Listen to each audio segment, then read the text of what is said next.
திருவிடைமருதூர் அருகே பேருந்து பயணிகளை தகாத வார்த்தைகளால் திட்டி வாக்குவாதத்தில் ஈடுபட்ட டிக்கெட் பரிசோதகரின் வீடியோ வைரலாகியுள்ளது. பந்தநல்லூரில் இறங்கிய திருச்சிற்றம்பலத்தைச் சேர்ந்த செந்தில், ரஜினி என்ற இரு பயணிகளிடம் செக்கிங் இன்ஸ்பெக்டர் டிக்கெட்டை கேட்டு பரிசோதனை செய்தார்.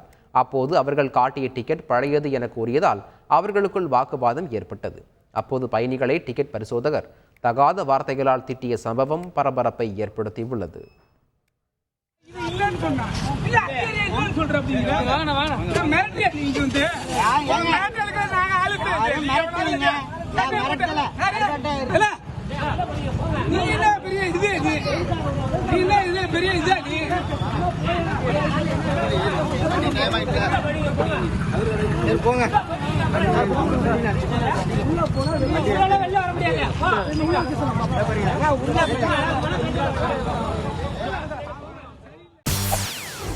செய்திகளை உடனுக்குடன் தெரிந்து கொள்ள உடனே சப்ஸ்கிரைப் பண்ணுங்க.